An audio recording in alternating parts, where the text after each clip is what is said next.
le salut est plus près de nous que lorsque nous avons crié. Mais bien aimé, au fur et à mesure qu'on dort, on se réveille, le temps passe, le salut s'approche. Réveille-toi. Fais de nuit l'intercession familiale. Fais de nuit, mes bien-aimés, une nuit comme le monde des ténèbres le font. Si ils sont dans les ténèbres, mais ils ne dorment pas. Et pourtant, Jésus-Christ a besoin que son Église se réveille. Mais maintenant, c'est le contraire qui se passe. C'est comme si le monde des ténèbres est devenu lumière et le monde de lumière est devenu ténèbres. Seigneur Jésus-Christ est en train de regretter, mes bien-aimés. Il est en route, mais l'Église dorme. Je viens dire à quelqu'un qui m'écoute, réveille-toi. La nuit n'est pas été faite pour dormir. Si seulement que la nuit était faite pour dormir, le diable n'allait pas travailler toute la nuit. Mais quand le diable travaille la nuit, parce qu'il sait que c'est la nuit qui s'emporte la victoire. La journée, c'est une photocopie de ce qui se passe la nuit. Mais bien aimés, la Bible me dit de venir vous dire quelque chose qui est très important. Le Seigneur a besoin que nous revenons comme une femme qui est en Proverbe chapitre 31. Proverbe chapitre 31, les gens pensent que le Seigneur a parlé d'une femme n'est pas fait pour être au lit. Tu seras vulnérable de toutes sortes d'incantations. Ne soyez pas une femme qui dorme. Tu riras de l'avenir. Elle ouvre la bouche avec sagesse et des instructions aimables sont sur sa langue. L'Église doit savoir à donner les instructions qui sont aimables. L'Église doit savoir à ouvrir sa langue avec sagesse. C'est-à-dire quoi? Il ne faut jamais un homme de Dieu ou un enfant de Dieu, une femme de Dieu, venir sortir de dire de n'importe quoi. C'est-à-dire le message qui font craindre aux gens, le message qui n'amène pas les gens au salut, le message qui n'enseigne pas la sanctification, le message que de faire peur, afin que ces gens-là, au lieu qu'ils trouvent un réconfort dans le Christ, mais ils ont peur. Ouvrons nos bouches avec sagesse. Les but de l'évangile doivent former les gens pour la deuxième venue de notre Seigneur Jésus-Christ. Nous ne condamnons pas les gens.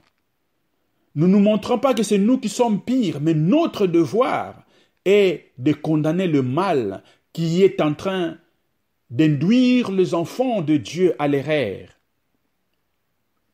C'est pour cette raison, la femme doit savoir à ouvrir sa bouche avec sagesse et donner les instructions aimables. C'est-à-dire, ne dis jamais que, comme certains prophètes, c'est ton fils c'est un sorcier, ton mari c'est un sorcier, la femme c'est une sorcière. Tu es là pour diviser la famille. Non, mes bien-aimés, l'Église est là normalement pour réunir, pour unir. Car Christ est venu non pas pour diviser la famille, mais c'est pour unir la famille. C'est pour cela que les instructions aimables doivent être sur nos langues.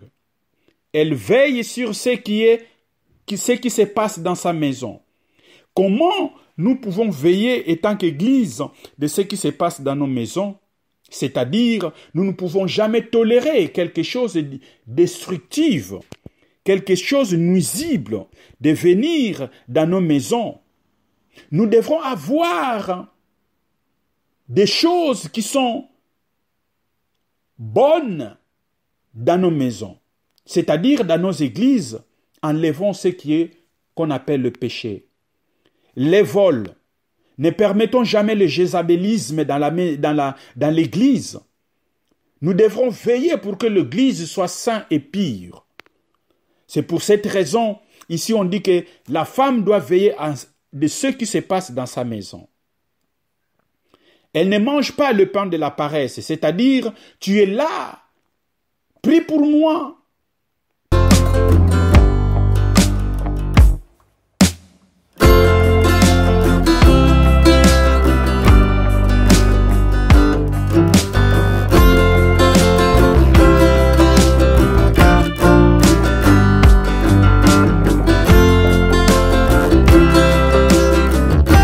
Shalom, shalom à vous les enfants de Dieu.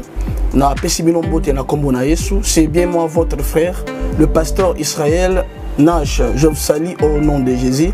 Je suis précisément à Kinshasa. Naza responsable à Ophelina. Jésus est mon papa. Naye liboso na bino pour nous représenter bino bana o bozomo na bilili pe ba difficulté tozanango. Na bandaki musala o ça fait longtemps ya koboko la bana selon ainsi dit l'Éternel. Mais ba difficulté ezamingi, difficulté ya loyer parce que tozo foutela et puis difficulté au foot la bana minerval pour to suite au bandaki. To pesa qui avance mais tikali ndambo. Nazo banga ke bana oyo bakata classe bakoma nango na sukate. C'est pour cela Dieu m'a mis au cœur na lancé message oyo na batu nyonso ya motema malamu basunga bana oyo bozomona na bilili. Bana oyo bozomona na bilili ndambo na juna rompengaba, ndambo victoire, ndambo limité et puis ndambo l'état pesingai. Pona bande kolanga nyonso ba congolais bobi ba réalité nini to passer nango na mboka. Soki nga simple individu na ndimi kozwa bana oyo na bokola na ainsi dit l'Éternel. Soki l'état s'est décidé to mona suba fazer na zelate. C'est difficile ya osala ngonga moko. C'est pour ça na so lancer appel na bana nyonso nzambe pona classe ya bana oyo pona loyer na bango kolata pe kolia na bango. Na osenga na batu nyonso baza cœur sensible pe baza na motema bosunga ba sunga biso pe ba salisa biso. Toza na commune ya Kalamu quartier Kauka référence ya monene tukangami na université Kimbangiste avenue comme Nangoeza Marin le numéro 16. Numéro de téléphone à biso pour na bato balingi ba contacter biso pour na ba détail mosusu eza plus 243 89 72 32 229. Nzamba pambola bato nyoso ba ko assister biso.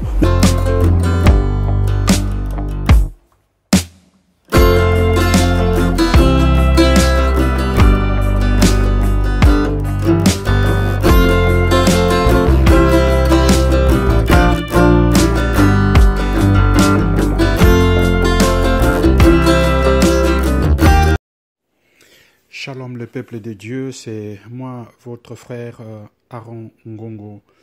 Je viens encore une fois dans vos maisons pour dire que le Seigneur vous aime. Pendant que vous allez écouter cette parole, je vous demande s'il vous plaît de partager cela, car il y a quelqu'un qui est en train de dormir quelque part. En écoutant ces messages, cela fera en sorte que cette personne se réveille. Jésus-Christ notre Dieu, c'est un Dieu merveilleux. Il vient de m'envoyer cette nuit pour venir vous dire que ce n'est plus le temps de dormir. L'Église est en train de traverser une période critique, mais son Église est en train de dormir. Alors je viens dire à quelqu'un qui m'écoute maintenant que le Seigneur ne veut pas que son Église soit comme les 3 disciples qui dormaient pendant que le danger était près de lui.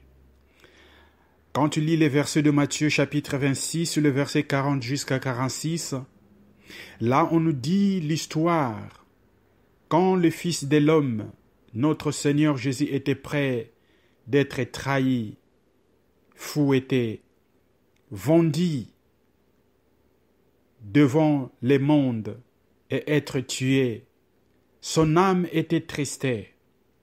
Alors étant que 100% Dieu et 100% homme, il a rempli son cœur de tristesse. Il a demandé à l'apôtre Jean, Pierre et Jacques de lui accompagner vers les montagnes la nuit. Et pendant qu'ils sont arrivés là, il a dit que restez ici, priez, car l'ennemi vient me chercher. Le Seigneur avait besoin de la prière de son Église. Le Seigneur avait aussi besoin de la prière de toi et moi.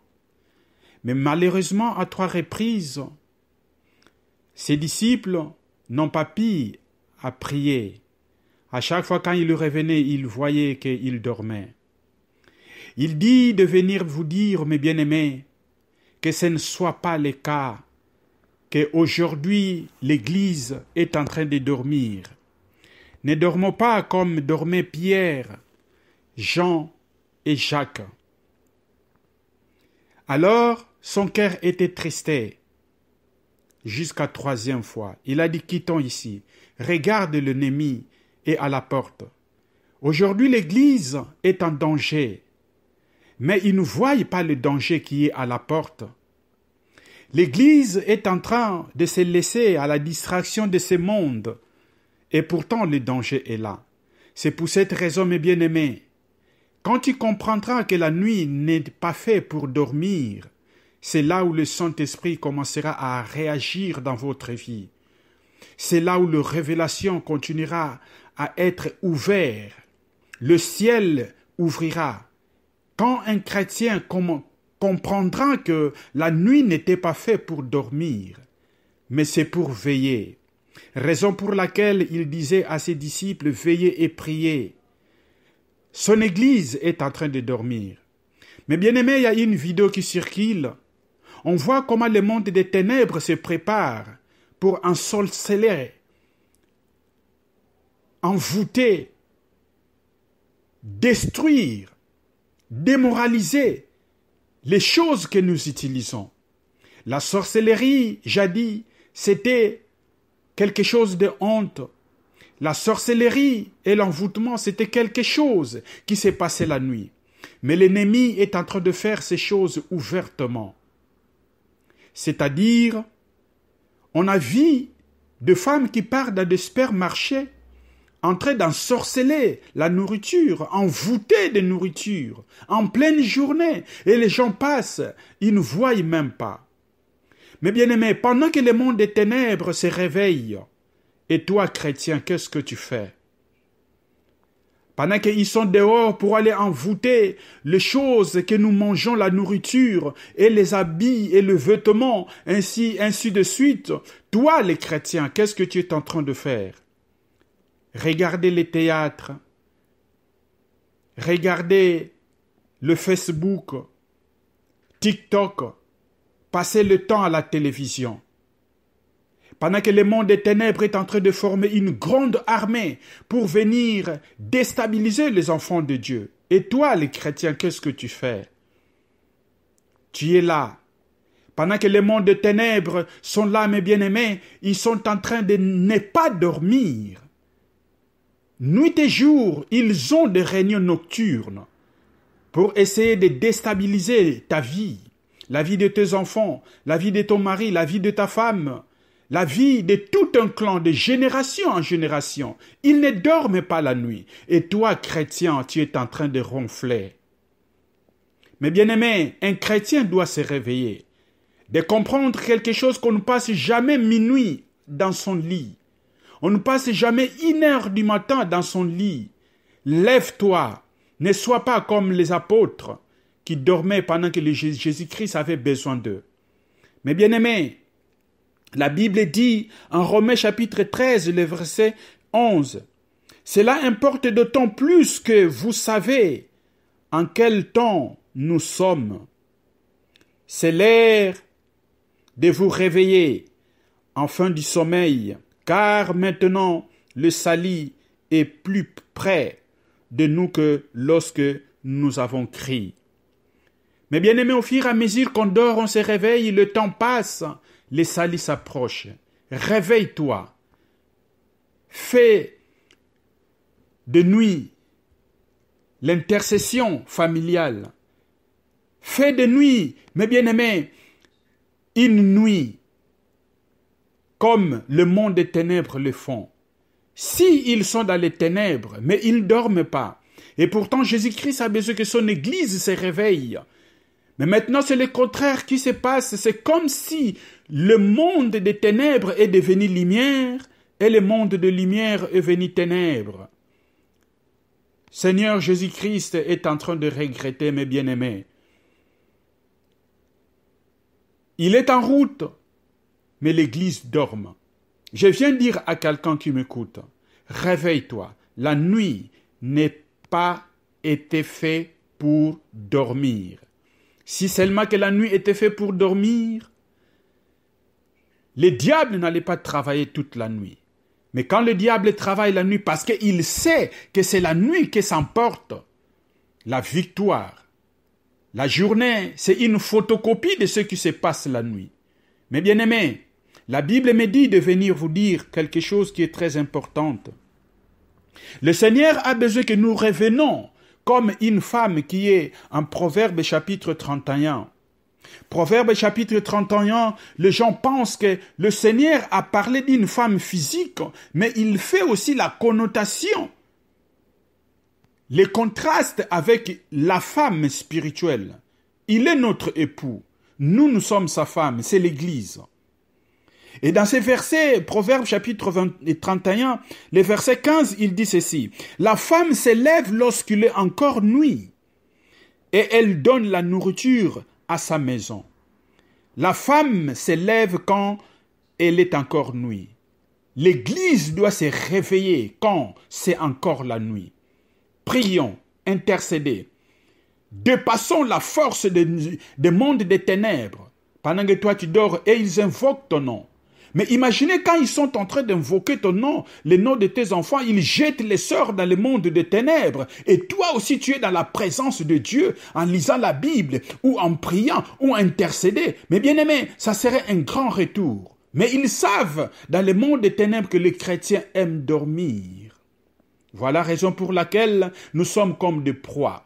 Or, la Bible nous dit ici que la femme doit se lever encore la nuit et donner la nourriture à sa maison. Quelle est la nourriture qu'on donne à sa maison? C'est la parole de Dieu. Nourris-toi de la parole de Dieu. La maison, c'est toi, car la Bible nous dit que ce corps, c'est le temple du Saint-Esprit. Le temple, c'est le corps que toi tu portes. Mais bien aimés, réveillons-nous, prions ensemble. Et le verset 16 nous dit qu'elle pense à un champ et elle s'acquiert des fruits de son travail. La femme doit se réveiller, l'Église doit se réveiller. L'Église doit passer à un champ. Quel champ qu'on parle ici? Évangéliser, mes bien-aimés. Comme je viens de le dire, les sorciers, ils passent toute la journée à aller de magasin en magasin, empoisonner les choses que toi, les chrétiens, tu vas manger ou tu vas s'habiller. Et toi, tu es en train de regarder la télévision, Facebook, TikTok, et moi, je ne sais pas quoi encore, Instagram. Tu passes tout le temps de théâtre en théâtre. Mais bien aimé, va dehors. C'est un champ qui nous est donné. Notre champ, étant que chrétien, c'est l'évangélisation de la bonne nouvelle. Elle dit que, en faisant ainsi, elle s'acquiert du fruit de son travail. Elle plante une vigne. Quel est le travail? Les fruits de ton travail, ce sont les âmes qu'on gagne. Gagnons les âmes, mes bien-aimés. Restez même si tu es à la maison. Passe ton temps à nourrir ta spiritualité, à évangéliser. Est-ce que tu portes du fruit de ton travail? Quel fruit que toi tu vas porter à la présence de Dieu, mon frère et ma sœur? Le verset 17 dit, elle sent sa force des reins et elle affermit ses bras. Quels sont le sang? Quelle force a serré et affermi ses bras? L'Église, mes bien-aimés, doit se réveiller et faire l'évangélisation, serrer ses reins. Ça veut dire que d'autres choses, des fois, ce n'est pas facile de faire étant que chrétiens.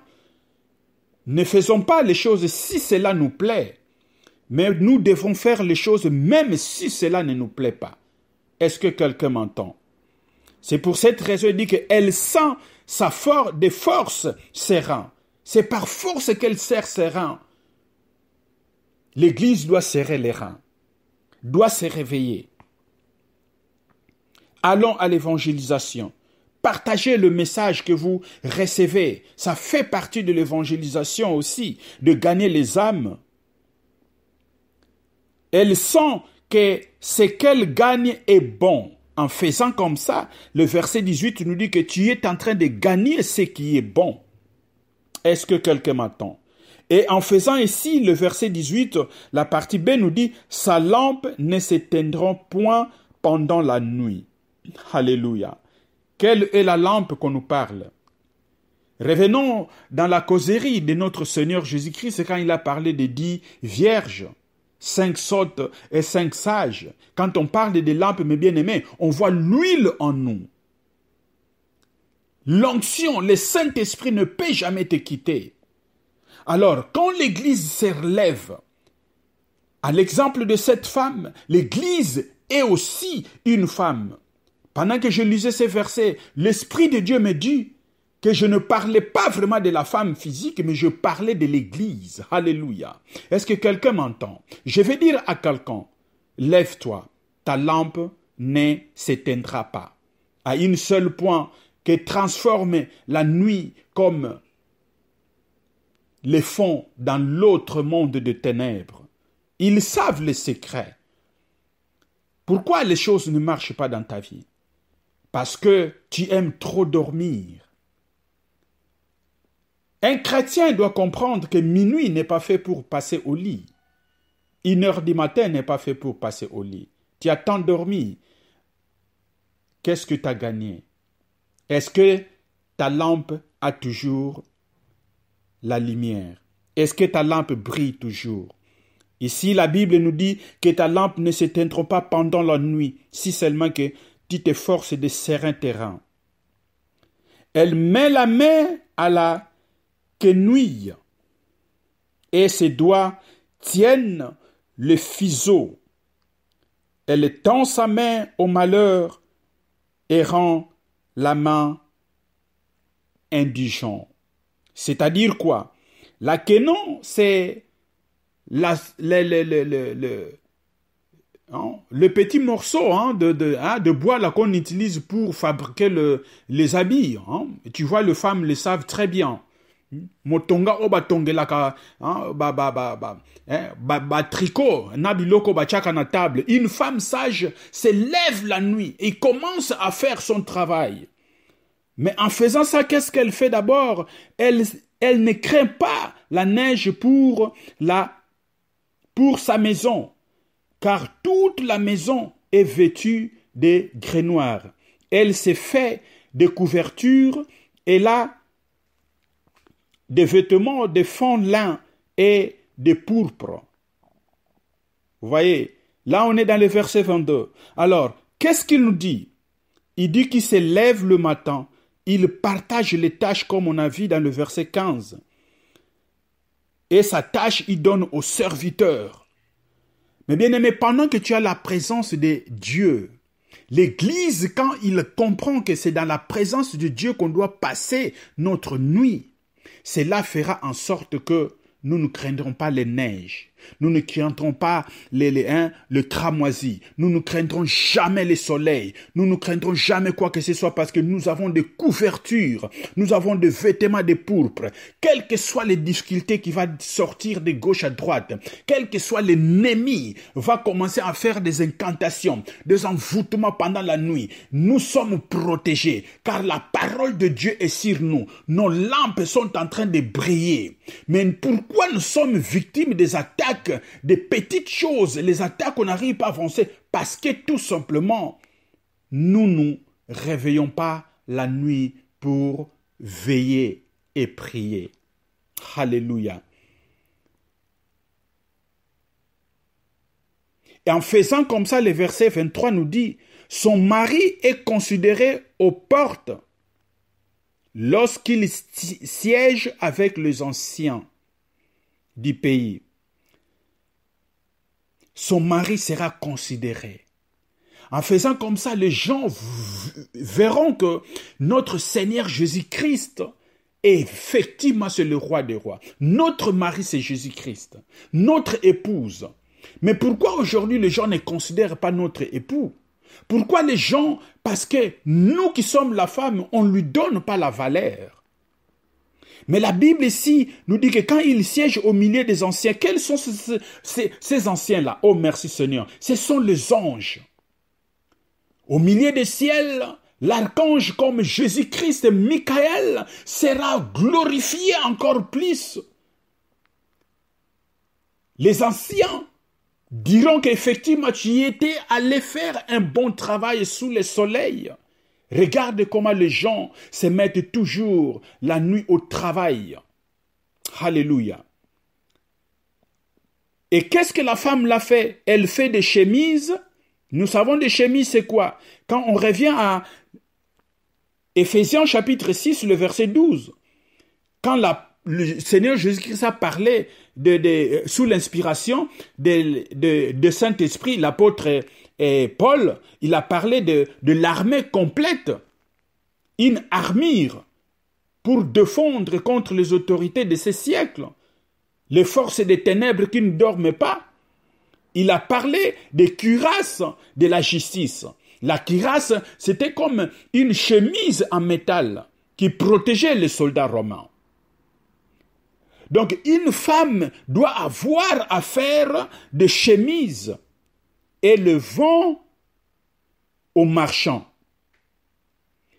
Et les livre les ceintures aux marchands, avec les ceintures. Les ceintures, selon les livres d'Éphésiens encore, là on nous dit que qu'est-ce que la ceinture? Mais bien aimé, l'Église doit avoir à former les gens à parler la vérité.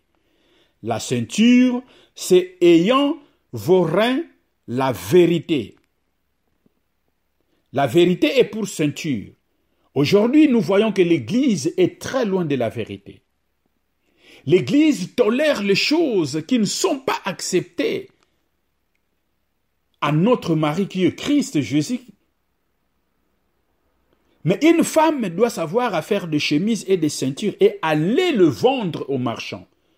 Quand nous avons cette vérité, quand nous avons cette justice, ne les gardons pas pour nous-mêmes. Est-ce que quelqu'un m'entend? Il faut aller vendre cela, c'est-à-dire partez, utilise tes pieds pour aller dire cet évangile aux gens qui n'ont pas de chemise, aux gens qui n'ont pas de ceinture.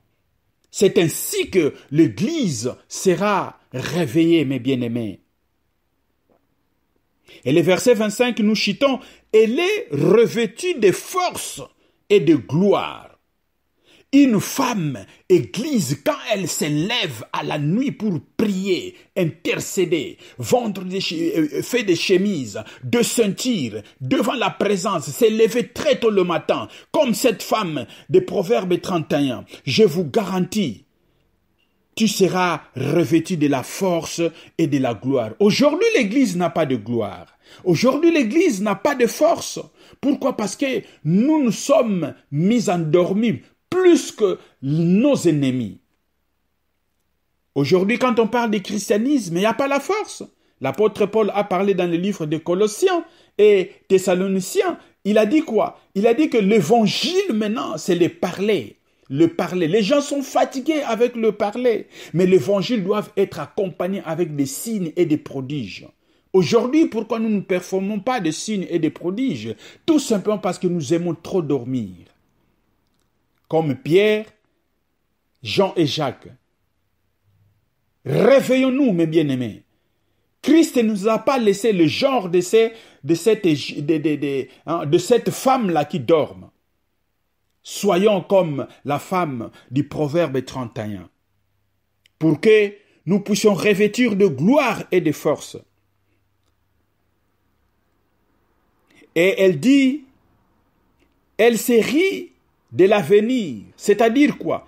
L'avenir devant nous est tellement sombre. Tout ce qui se présente aujourd'hui devant le Christ, c'est rien. Mais nous, du fait que nous ne sommes pas préparés, nous avons toujours peur. Même si un message sort et qu'on n'a pas compris ce message, on a peur de l'avenir. Pourquoi nous sommes peur de l'avenir? Pourquoi nous avons peur de l'avenir? Tout simplement parce que nous ne sommes pas prêts à embrasser cet avenir. Mais pourtant, nous avons des outils devant nous qui nous permettra d'être forts, qui nous permettra d'être loués avec gloire, afin que cet avenir, nous puissions rire de cela. Quand nous entendrons de guerres, de tribulations, de persécutions, des choses, on voit que les sorciers se lèvent pour aller envoûter la nourriture. Ça ne devrait pas nous faire peur parce que nous sommes préparés. Alléluia. Tu vas rire de l'avenir. Tu ne ris pas de l'avenir parce que tu aimes dormir. Mais bien-aimé, je le répète, minuit, 1h n'est pas fait pour être au lit. Tu seras vulnérable de toutes sortes d'incantations. Ne soyez pas une femme qui dorme. Tu riras de l'avenir. Elle ouvre la bouche avec sagesse et des instructions aimables sont sur sa langue. L'Église doit savoir à donner les instructions qui sont aimables. L'Église doit savoir à ouvrir sa langue avec sagesse. C'est-à-dire quoi? Il ne faut jamais un homme de Dieu ou un enfant de Dieu, une femme de Dieu, venir sortir de dire de n'importe quoi. C'est-à-dire le message qui font craindre aux gens, le message qui n'amène pas les gens au salut, le message qui n'enseigne pas la sanctification, le message que de faire peur, afin que ces gens-là, au lieu qu'ils trouvent un réconfort dans les Christ, mais ils ont peur. Ouvrons nos bouches avec sagesse. Les buts de l'évangile doivent former les gens pour la deuxième venue de notre Seigneur Jésus-Christ. Nous ne condamnons pas les gens.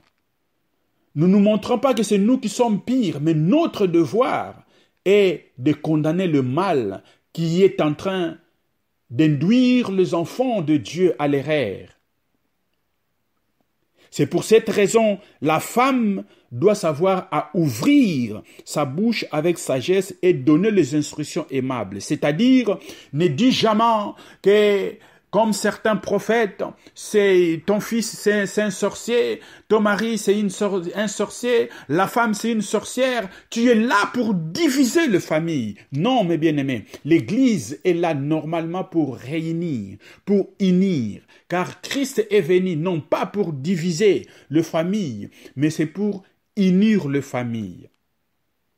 C'est pour cela les instructions aimables doivent être sur nos langues. Elle veille sur ce qui se passe dans sa maison. Comment nous pouvons veiller, étant qu'Église, de ce qui se passe dans nos maisons? C'est-à-dire, nous ne pouvons jamais tolérer quelque chose de destructif, quelque chose de nuisible, de venir dans nos maisons. Nous devrons avoir des choses qui sont bonnes dans nos maisons. C'est-à-dire dans nos églises, enlevons ce qu'on appelle le péché. Les vols. Ne permettons jamais le jézabélisme dans l'église. Nous devrons veiller pour que l'église soit sainte et pure. C'est pour cette raison, ici on dit que la femme doit veiller de ce qui se passe dans sa maison. Elle ne mange pas le pain de la paresse, c'est-à-dire, tu es là, prie pour moi, n'importe quelle petite chose, tu commences à pleurer. Mais bien aimé, l'apôtre Paul nous dit, nous ne devrons pas toujours être de petits enfants, boire le lait, mais nous devrons chercher à manger la nourriture solide. À un certain moment, demander une prière n'est pas mauvaise. Comme nous avons vu, le Seigneur Jésus-Christ a demandé à ses disciples, mais ça c'est manger aussi la nourriture de la paresse. C'est-à-dire, à un certain moment, il faut se lever toi-même. Jeûne et prière. Ne mange pas le pain de la paresse. Tu te lèves pour la prière. Intercède pour tes enfants. Intercède pour ta famille. Lève-toi pour ces problèmes qui semblent à résister dans ta vie. Lève-toi. L'Église doit se lever pour la prière, en général. L'Église doit se lever. C'est ça qu'on dit, ne mange pas le pain de la paresse. On attend toujours les enseignements dans les YouTube et quand on suit ça, on est là, le pied sur la table et voilà. Et après, c'est les critiques. Non. Mangeons la nourriture solide. En faisant comme ça, ses fils se lèvent et la disent heureuse. Ses fils, ce sont les gens que toi, l'homme de Dieu, tu es en train de guider. tu es en train, c'est que le Seigneur t'a envoyé, ils vont commencer à considérer que oui, effectivement, nous sommes dans une église. Ils vont commencer à louer cette église. Ils vont commencer à voir effectivement la main du Seigneur est là. C'est comme ça que la Bible nous dit que ses filles se lèvent et la disent heureuse. Son mari se lève et lui donne des louanges. Quand l'Église marche conformément, comme la femme de Proverbe 31, la Bible nous dit que son mari lui donnera des louanges. Le Seigneur Jésus-Christ sera fier de son Église. Il ne tardera pas maintenant de venir prendre son Église, car il va commencer à louer cette Église à partir des cieux devant ses anciens, devant ses anges, devant de milliards et de milliards d'anges. Le mari va s'élever, continuera à glorifier son Église. Alléluia. Et plusieurs filles ont une conduite vertueuse, mais toi, tu le surpasses toutes. Notez mes bien-aimés, la Bible dit que plusieurs filles ont une conduite vertueuse. C'est-à-dire quoi? Il y a beaucoup d'églises. Beaucoup des églises que je ne peux pas citer le nom semblent être vertueux. Ils marchent aussi en conformité avec la vertu. Mais qu'est-ce que la Bible dit? La Bible dit que mais toi, tu surpasses toutes ces églises-là. C'est-à-dire que le christianisme, la fondation des enseignements des prophètes et des apôtres, c'est ça que Christ veut que nous puissions avoir aujourd'hui. Et c'est ainsi qu'il déclarera que nous dépassons d'autres filles qui semblent être vertueuses. Alléluia. Et le dernier verset dit, la grâce est trompeuse et la beauté est vaine. La femme qui craint l'Éternel est celle qui sera louée. La femme qui craint l'Éternel. Alors, ce verset nous fait montrer que on parle de la femme physique, mais l'Esprit de Dieu me révèle de faire la liaison entre cette femme et la femme de Dieu. Comment il veut que son Église soit. Mais bien-aimé, ne donne pas l'impression que tu es en train de prier dans l'église. Ne donne pas l'impression que tu portes, tu pars à l'église, tu pries. Ça, c'est une grâce trompeuse. Et tu es en train de donner une beauté vaine. Beaucoup de chrétiens aujourd'hui, je vous garantis, peut-être 75% ou 80% des chrétiens qui vont à l'église. Mais en réalité, ils donnent l'impression que ce sont des serviteurs de Dieu, des servantes de Dieu. Mais or, au-dedans d'eux, ils donnent seulement l'impression. Oh, l'impression là est trompeuse. La beauté là est trompeuse. Mais la Bible nous dit que la femme qui craint l'Éternel, c'est celle qui sera louée. Au dernier jour, mes bien-aimés, beaucoup de gens seront surpris que j'ai chanté pour l'Éternel. J'ai chanté pour Dieu, j'ai dansé pour lui, je partais à l'église, j'ai donné aussi mes dîmes, j'ai donné aussi mes offrandes, j'aidais aussi les orphelins, je faisais aussi ça. Mais en réalité, c'était une grâce trompeuse, c'était une beauté vaine. Est-ce que tu craignais Dieu au-dedans de toi? Est-ce que tu craignais Dieu vraiment? Et la Bible me dit que c'est celui-là qui sera loué au dernier jour. Ce que tu caches là, toi ma sœur, ce que tu caches là mon frère, tu le connais très bien. C'est ça qui fera en sorte qu'au dernier jour, que notre mari ne t'honore pas, que tu ne seras pas loué. 31. Récompensez-la du fruit de son travail, et qu'aux portes des œuvres la loue. Quelle récompense, mes bien-aimés, tu auras?